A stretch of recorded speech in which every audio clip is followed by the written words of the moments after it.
Please tell us some techniques or some tools or tips that we can all use to be able to build resilience at work. Yeah. I think the first thing is just awareness. So we talked earlier about how the brain reacts to change, and the reactions when we're going through change or uncertainty can be really different for each person. So one person might feel very anxious, one person might feel very angry. If we think of that fight, flight, or freeze, there is the fight component. So when somebody's feeling more pressure, things are uncertain at work, they feel like things are being unfair, they're taking on too much work, we can see that more irritability, that anger. We can even see rage. Rage is kind of a symptom of burnout too. We might see a guilt, reaction. We might see sadness. We might see overwhelm. I mean, there's so many different reactions that a person might have when they're trying to navigate through stressful situations at work or home. And so I think mindfulness is really just the idea of, how do I react to stress? And what part of my reaction is helpful, helps me build resilience, helps me make sure I'm recharging my battery, helps me ensure that I'm making decisions based on what's important to me, my values, versus just being reactive, and what's not helpful. And then start to anticipate that in these, because we know change is going to continue to happen. So in these situations, I know that if my reaction is anxiety, and that leads to a behavior of not sleeping and just working extra, and then the next day I'm really having trouble problem solving, I'm more irritable, and I'm not as efficient or productive, I can start to plan that when something happens, my gut is going to tell me to work later, but I am going to make a decision that I want to be healthy, or I want to be nice to my kids tomorrow, or I want to go to work tomorrow and actually be clear-headed. So I am going to cut it off at whatever time I need to, do a kind of a, bedtime routine, don't get on social media, don't fill my brain with even more activating information, and try to prepare myself or set myself up as much as possible for a good night's sleep. So that's just one example. Another could be, when I'm feeling overwhelmed or stressed, I say yes to everything. But I know that hasn't worked for me in the past. So I'm going to work on setting boundaries. By the way, sometimes we need to reach out for help to make these changes. So mental health professionals, coaches, that kind of thing. So I think mindfulness is really the first step to build resilience. I think the second step is making sure that you are taking those breaks. And that means micro breaks during the day where you get up, you stretch, you go outside, you look at nature, you watch a tree leaves blow in the wind.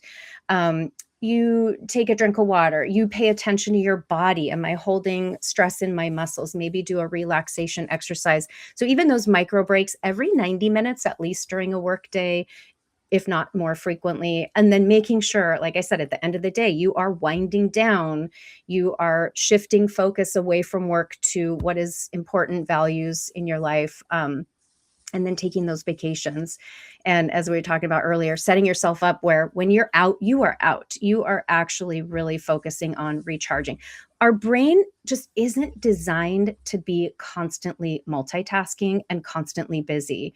We have to give it time to process that data, to shift our focus to kind of a soft attention. That's why, nature, I could go on and on about that too, but being out in nature, being outside, having a focus of like, ooh, the colors and the patterns, we know that can help our brain process. It can help with clarity of thought, reduce overwhelm, boost some of those feel-good chemicals, neurotransmitter, serotonin, dopamine, even GABA, oxytocin, all kinds of things we see in nature. But taking those breaks, and if you can't get out into nature, watch a video of a waterfall or trees blowing or a river, even those little micro breaks I think are really important. So I think that would be the second strategy, is making sure you're taking those breaks to rest and recover.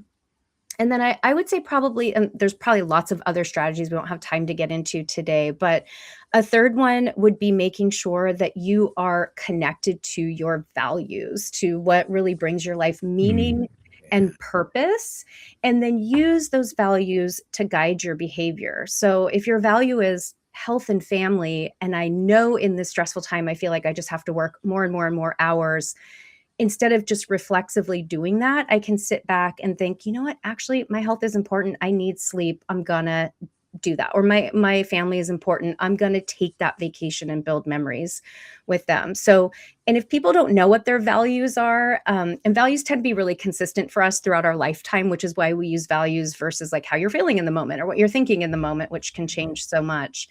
There's lots of like online, there's a card sort you could do to get more clear on what's really important to you.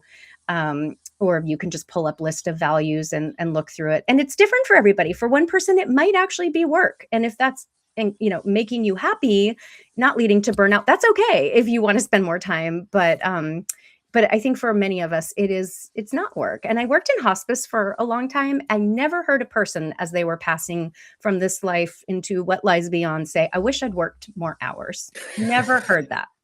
It's always, I wish I had more time with my family. I wish I had done more, So I think it's that give yourself perspective. Work is important. It is important. We can't deny that. But there's a lot of other things that life is about that are also important.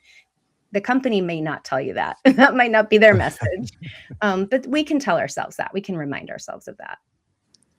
Such great suggestions. Just like there's so much good stuff in there. And I'm not even going to try to unpack it all with you, just given the time constraint. But I love how you laid it all out. And I also really appreciate you describing mindfulness in the more informal sense. It's a term that I throw around a lot. And because I personally and professionally appreciate its power, but I think it's so important that people recognize that mindfulness is often about the momentary choices to be present and embrace things. And geez, when you're talking about nature, no one is a bigger role model for me in terms of taking time to get out and enjoy nature as a resilience building break than Brian. I know Brian is so great at getting out into nature and taking walks and doing those kinds of things. And it's an important reminder, I think. Yeah. And being present when you're outside, not letting your brain go back to the stuff that's stressing you out. I know I shared this with the two of you when we were talking a few weeks ago about being in Zion not too long ago. And just the enormity for me of looking at those rock structures and realizing they don't care about AI. They've been here forever. They're probably going to be here forever. It's that perspective I think we get when we take ourselves out of the pressure cooker that is so important. Absolutely. Yeah, that sounded like such a great trip, by the way. So Amazing. Cool and present. Amazing. Wow. Yes. Yeah. The smells, the sunshine on my face, just all of that reminded me work is important. Of course it's important, but there are other things that also are important. And this is what refuels me and recharges me.